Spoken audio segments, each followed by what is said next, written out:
Most people believe that being good with money is about hitting big milestones.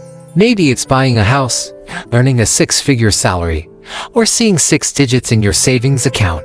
And while those are wonderful achievements, the truth is financial wisdom doesn't always look so glamorous.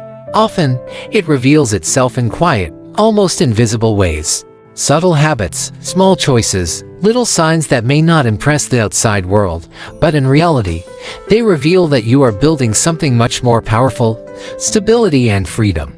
You might not feel wealthy yet. You might even wonder if you're falling behind. But what if I told you that the way you handle everyday moments, the way you react to emergencies, the way you make spending decisions, the way you resist unnecessary upgrades are all clues that you're much better with money than you give yourself credit for? In today's video, we're going to uncover those hidden signals. You'll see why financial success is not about perfection, but about intention. So if you're ready to recognize the quiet strength you already have, and if you want to build a foundation that leads to real freedom, stay with me. And before we begin, make sure you hit that subscribe button, because here, we're building wealth that lasts. Part 1. Handling money calmly. One of the clearest signs that you're already good with money is how you respond to the unexpected. Life has a way of testing us at the most inconvenient times.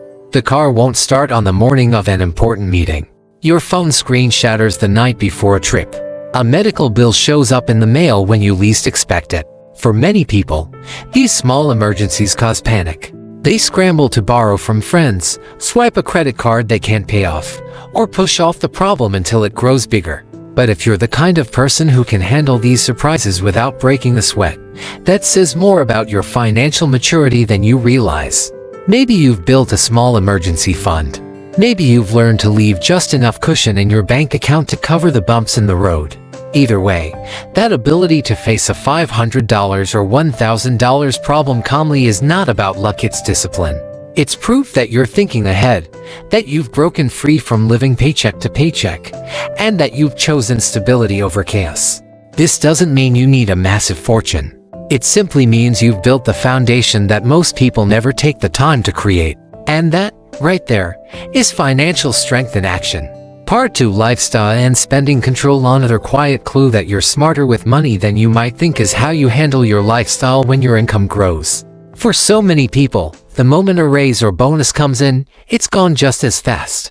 They move into a bigger apartment, trade in their car for a newer model, or start swiping their card at restaurants and shops more often. This is called lifestyle creep, and it keeps millions of people trapped in a cycle where more money never actually feels like more. But if you've resisted that pull, if you've chosen not to inflate your spending the second your paycheck increases, that's financial maturity. It shows that you understand the difference between wanting more and truly needing more. You're not chasing the illusion of wealth, you're building real stability. And it doesn't stop there. Think about the way you make everyday purchases. Do you pause before buying something and ask yourself, will this actually add value to my life? That simple pause, those few seconds of reflection, are a superpower, because it means you're not controlled by impulse. You're intentional. And intentional money choices compound far more than flashy purchases ever will. Even something as simple as separating needs from wants, knowing that rent, groceries, and utilities must come first, while subscriptions and gadgets are optional, is a form of wisdom that too many people ignore. And if you've ever reached payday with money still left in your account, you've already proven that you live below your means. That's not just progress, that's the very habit that quietly builds wealth over time. Part 3. Building wealth mindset. There's another subtle but powerful sign. You value ownership more than consumption. A lot of people get caught in the trap of buying things that fade: designer clothes, the latest gadgets, and new car every few years. Those purchases bring a quick rush, but they lose value almost instantly. If you're the type of person who'd rather put $200 toward a skill that helps you earn more, or into an investment account, or even into building something of your own, then you're already thinking like someone who creates wealth instead of spending it away. That mindset, choosing to invest in what grows instead of what disappears, is rare, and it sets you apart from the majority. Another clear sign is how you handle debt. Most people swipe their credit cards without thinking about the price of high interest. They let payday loans or revolving balances chain them down for years. But if you've made it a personal rule to avoid high-interest debt whenever possible, that's wisdom in action. You understand that borrowing for wants is not worth the stress it brings later. And let's talk about delayed gratification. Maybe you've skipped a night out so you could save for something that truly mattered. Maybe you've waited for a sale instead of paying full price. These don't feel like dramatic victories in the moment, but over the years they add up. They shape your future. Every time you choose long-term rewards over short-term thrills, you're proving that you have the discipline to build lasting wealth. Even the way you prioritize your spending tells a story. Being good with money doesn't mean you never spend, it means you spend on purpose.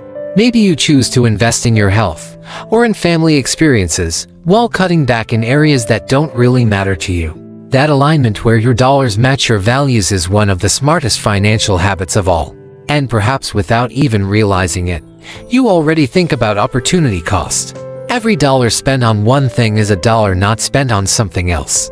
If you've ever hesitated before buying and thought, what else could this money do? Then you're practicing financial awareness at its core. That quiet reflection shows that you see money not just as cash in hand, but as energy with endless possibilities. Part 4: Long-term financial discipline. Another clue that you're already on the right financial path is your ability to play the long game. In a world that constantly rewards instant gratification, patience is one of the rarest skills and it's one of the most valuable. Maybe you've set up automatic contributions into your retirement account or investment portfolio, and you let that money grow quietly in the background. You don't check it every day, you don't obsess over short-term swings, and you don't pull it out the moment things get shaky. That consistency, even when progress feels slow, is a mark of real financial wisdom. Most people give up too soon, chasing the next shiny promise, but you've stayed the course. Think, too, about how your financial stress has changed over time. Maybe you don't lie awake at night wondering how the bills will get paid. Maybe you've built a small cushion that allows you to breathe. That relief doesn't happen by accident, it comes from your choices, your discipline, your willingness to say no when others say yes. It's proof that you've been quietly shifting from survival into stability. And here's a big one: you're not swayed by trends. When everyone else is rushing into the newest hot stock, the next crypto project, or some hyped-up get-rich-quick idea, you pause. You ask, does this actually make sense for me? Do I understand how it works? That independence is priceless, because it protects you from losses, and it keeps your focus on steady, sustainable progress, the kind of progress that actually lasts. These habits may not look flashy, but they're the building blocks of long-term freedom. And if you're already practicing them, you're far ahead of most people, even if it doesn't feel like it yet. Part 5: Confidence and financial trust. Perhaps the strongest clue that you're already good with money is something internal: trust. Not trust in the stock market, not trust in your employer, but trust in yourself. You've learned through experience that money isn't about never making mistakes, it's about knowing you can recover when you do. Maybe you've overspent before, or made an investment that didn't work out. But instead of staying stuck in fear, you adapted. You adjusted. You built confidence in your own ability to earn, save, and rebuild.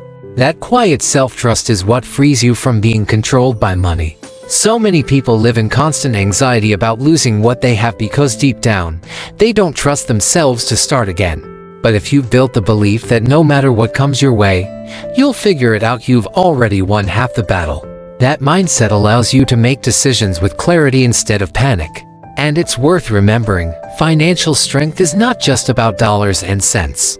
It's about stability, calmness, and the freedom to choose wisely without fear. If you've noticed these subtle habits in your own life, even just a few of them, it's proof you're already on the right path, whether or not you feel rich today. The truth is, most people don't give themselves enough credit when it comes to money. We look at what we haven't achieved yet, the house we haven't bought, the number we haven't hit in savings, the investments we haven't made, and we convince ourselves we're behind. But being good with money has never been about hitting every milestone on a checklist. It's about the quiet, consistent choices you make day after day. If you can handle small emergencies without fear, if you've resisted lifestyle creep, if you pause before spending, if you live below your means and think about the future, you are already showing signs of financial maturity. These habits may not make headlines, but they are the very foundation of lasting wealth. Money progress doesn't always look exciting. It often looks like saying no when it's easier to say yes. It looks like saving quietly when nobody's watching. It looks like choosing patience in a world that's always in a rush. And over time, those choices add up to freedom. So if you see yourself in these subtle clues, take it as a sign you're not just surviving. You're building. And you're further ahead than you think. If this message resonated with you, make sure to subscribe and join us on this journey. Together, we'll keep turning quiet discipline into lasting wealth.